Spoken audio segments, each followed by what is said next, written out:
Πανουδάκης. Μπορεί να μην λέει πολλά στο ευρύ φιλάθλο κοινό, όμως πολύ σύντομα δεν αποκλείεται να παρεθούμε, να το ακούμε και να το διαβάζουμε. Ο 12χρονος Γιώργος αποτελεί μια ξεχωριστή περίπτωση της Ακαδημίας της Μπαρσελόνα και ήδη οι άνθρωποι του Blaugrana μιλούν με τα καλύτερα λόγια για αυτόν. Το ότι του δόθηκε ήδη, του παραχωρήθηκε η φανέλα με το νούμερο 10 λέει πολλά. Ο χαρακτηρισμός νέος Μέση αποτελεί ένα από τα μεγαλύτερα κλισέ του σύγχρονου ποδοσφαίρου. Η μανία διαδοχής του μεγάλου Αργεντινού έχει φτάσει βεβαίως και στην χώρα μας, με την Super League να απολαμβάνει την παρουσία 3 με 4 νέων Μέση. Στην πραγματικότητα, ωστόσο, υπάρχει κάποιος Έλληνας ο οποίος όντως βαδίζει τα χνάρια του μεγάλου άσου της Μπάρτσα, τουλάχιστον στη μέχρι τώρα πορεία που ακολουθεί. Ο δικός μας Γιώργος Πανουδάκης αποτελεί σημείο αναφοράς στις περίφημες Ακαδημίες της Μπαρτσελώνα και με τις εμφανίσεις του έχει αρχίσει να συγκεντρώνει από τώρα τα φώτα της δημοσιότητας. Όμως ας πάρουμε τα πράγματα από την αρχή. Στις 25 Νοεμβρίου του 1998 έρχεται στον κόσμο ο πρωταγωνιστής της ιστορίας μας.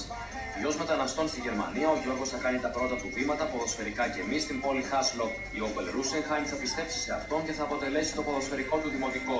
Αγωνιζόμενος στην τοπική ομάδα, ο πιτσιρικάς δεν θα αργήσει να μπει στα κοιτάπια των κυνηγών ταλέντων.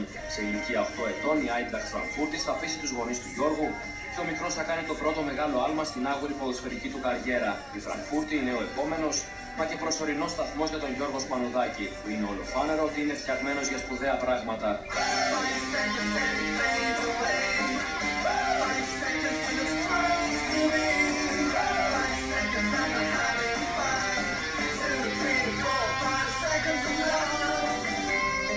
Το επόμενο βήμα ωστόσο θα έρθει από μόνο του.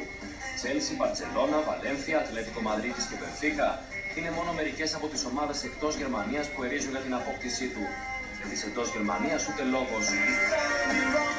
Η παρουσία του Γιώργου σε διάφορα τουρνουά ανά την Ευρώπη θα πείσει ακόμα περισσότερο τα μεγάλα κλαμπ ότι εδώ υπάρχει κάτι ξεχωριστό. Τελικά η ομάδα που θα προσφέρει μεγαλύτερες εγγυήσεις στους γονείς του μικρού θα είναι η Μπαρτσελώνα. Όχι μόνο για το επίπεδο των ακαδημιών της και οτιδήποτε της περιβάλλει, αλλά κυρίως γιατί μια ματιά στην πρώτη ομάδα σε πείθει πόσο υπολογίζει τα δικά της παιδιά.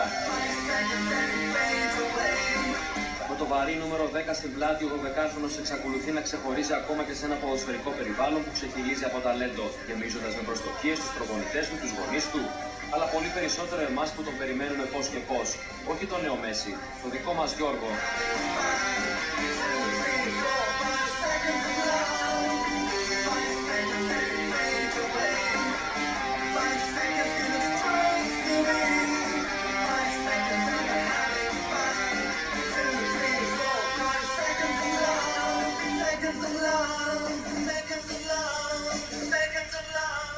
Γιώργος Πανουδάκης, λοιπόν, να το θυμηθούμε και να το κρατήσουμε αυτό το όνομα γενικώς.